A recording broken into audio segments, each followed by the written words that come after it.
Nomine Patris et Filii, Nomine Patris et Filii et Spiritus Sancti.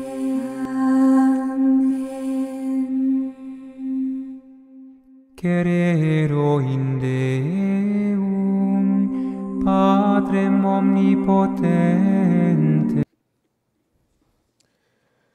Mes frères, mes sœurs en Christ, l'évangile que nous avons entendu ce matin commence par cette phrase.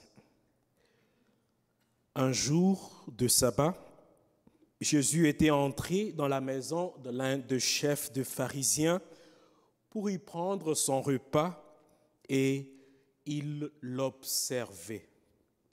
Donc, qui observait, c'était des gens qui étaient là, qui étaient aussi invités. Quand Jésus entre, il l'observait.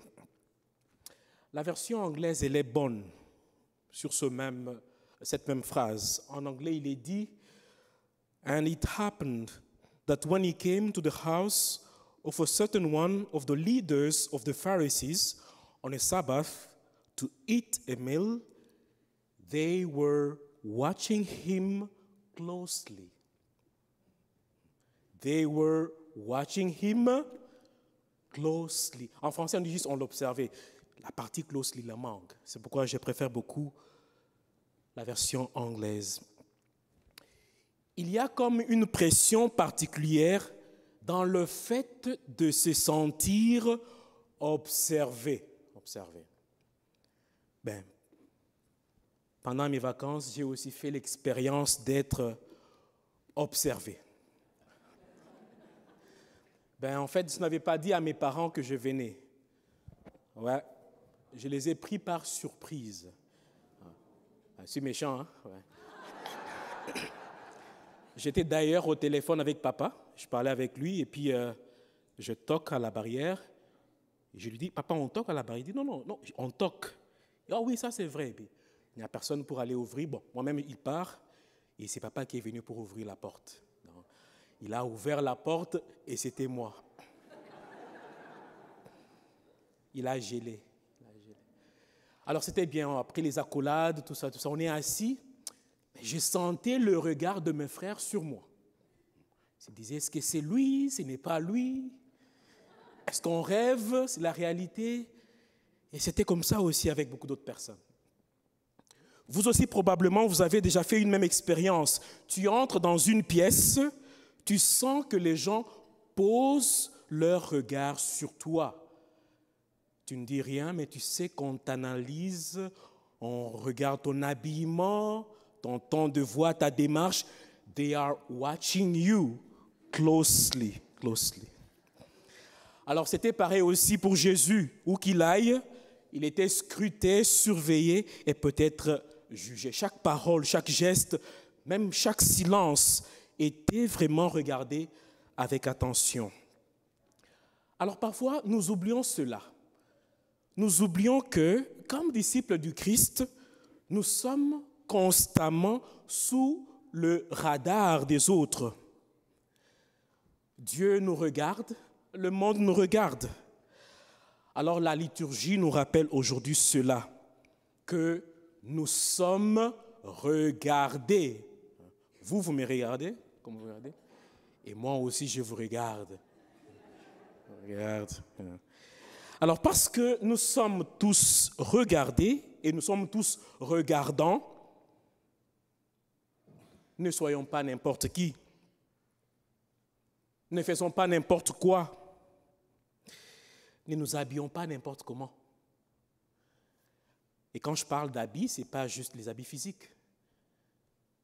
Ne nous comportons pas n'importe comment. Voilà les meilleurs habits du monde, c'est notre comportement. Et comme la liturgie nous dit aujourd'hui, ne nous habillons pas d'orgueil. Habillons-nous d'humilité. Habillons-nous d'humilité. Que lorsqu'on nous scrute, on nous regarde, qu'est-ce qu'on voit? Que l'on voie en nous l'image du Christ humble et pauvre. Qu'on ne remarque pas en nous un homme et une femme qui est plein de soi, qui veut toujours les premières places, qui veut toujours être, n'est-ce pas, au poste de prestige d'honneur, de respect ou de plébiscité. Non. À contrario, lorsqu'on nous regarde, qu'on voit la logique du royaume des cieux, qui consiste en quoi? Lorsqu'on t'invite à des noces, tu ne recherches pas les premières places. Frères et sœurs en Christ, shalom. Les premières places dont on parle, ce n'est pas juste les places physiques qui sont comme ça. Parce qu'on peut aussi être derrière, mais on est plein d'orgueil. Les premières places, c'est quoi? C'est savoir laisser la place aux autres. Savoir faire aussi que l'opinion des autres puisse triompher. Savoir faire que moi aussi je diminue, que les autres aussi grandissent. Savoir que oui, je suis important, je mérite cette première place, mais il y a aussi ceux qui peuvent la mériter. Car le Christ dit qui s'élève sera abaissé et qui s'abaisse sera quoi? Qu'est-ce qui se passe? Vous êtes trop froid ce matin. Ok, d'accord. Un jour, on posa la question au curé d'Ars. On lui dit, quelle est la plus grande vertu? Jean-Marie Vianney répond, la première de toutes les vertus, c'est l'humilité. On lui dit, quelle est la deuxième alors? Il dit, la deuxième vertu, c'est l'humilité. Et la troisième, la réponse? L'humilité. Humilité, humilité, humilité. La liturgie aujourd'hui nous demande nous déconseille l'orgueil et nous demande de porter tous la robe de l'humilité. Il y a dans la tradition catholique ce qu'on appelle les péchés capitaux. Il y en a 7 péchés capitaux. On appelle un péché qu'il est capital lorsque ce péché, si tu as ce péché-là, il conduit à d'autres péchés. Il y en a 7. Il y a premièrement l'orgueil, en latin superbia, qui est un excès d'estime de soi, arrogance ou vanité. Il y a l'avarice, désir excessif de posséder des richesses et cupidité. Il y a l'envie, qui est comme une jalousie du bien ou du succès d'autrui. Il y a la colère, violence, rage, incontrôlée, haine. Il y a la luxure, désir sexuel excessif ou immoraux. Il y a la gourmandise, excès de la nourriture, je n'ai rien dit, ou de la boisson. Et enfin, il y a la paresse, manque de volonté, négligence spirituelle ou apathie. Alors on pose la question à Saint Augustin, parmi tous ces péchés capitaux, quel est le plus gros de tous ces péchés? L'orgueil. Ce n'est pas l'avarice, désir sexuel, excessif de posséder des richesses, ce n'est pas l'envie, ce n'est pas la luxure. Pour Saint Augustin, le plus gros de tous ces péchés, c'est l'orgueil. Ce désir de s'élever au-dessus des autres, de s'élever au-dessus de sa condition, la recherche à exhaler sa propre importance, à se mesurer aux autres et se sentir supérieur aux autres. Mes frères, mes sœurs, la plupart des problèmes que nous avons, que ce soit dans nos familles, dans notre paroisse, dans nos paroisses, dans le monde, si vous regardez bien, il y a un peu des doses d'orgueil dans tous ces problèmes-là. L'idée que ça doit être moi, ça doit être ce que je veux, ça va être, il faut. Il y a ça, la racine de tous les maux, il y a l'orgueil.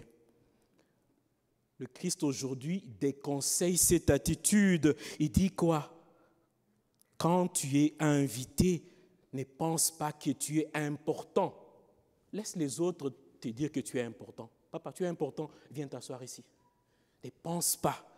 Parce que qui s'élève, qui se pense important sera abaissé et qui se considère humble pourra être élevé. Alors, mes frères, mes sœurs, Dieu et le monde nous observent. Nous devons nous déplacer. Nous déplacer, quitter la recherche d'être le centre du monde, quitter la recherche de première place pour la laisser à Dieu et aux autres. Et la première lecture nous donne un conseil éloquent quant à ce. Sagesse dit, mon fils, ma fille, accomplis toutes choses dans l'humilité. Dans l'humilité.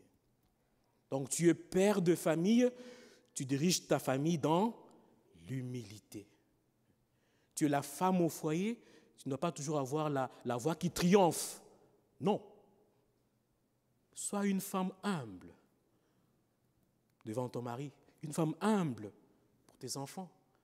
Vous êtes des enfants, soyez humbles devant vos parents. Bon, je ne sais pas le fait de n'avoir pas dit à mes parents que je venais, je ne sais pas si c'est l'orgueil, l'humilité, je ne sais pas. Mais vous allez au moins me le dire, je ne sais pas. Tu es pasteur, sois humble. Le curé ne connaît pas toujours tout. Des fois, les paroissiens connaissent mieux que nous. Vous êtes paroissien, soyez aussi humble.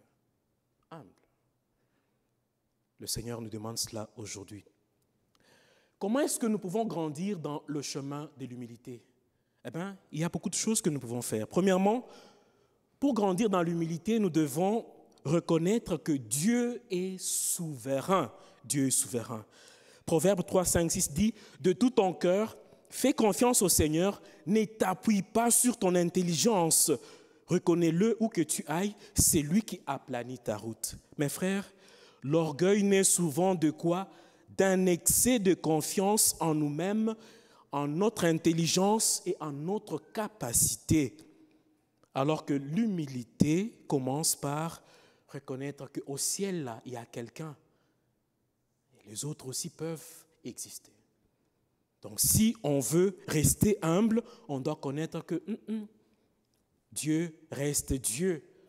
Le prochain peut aussi exister.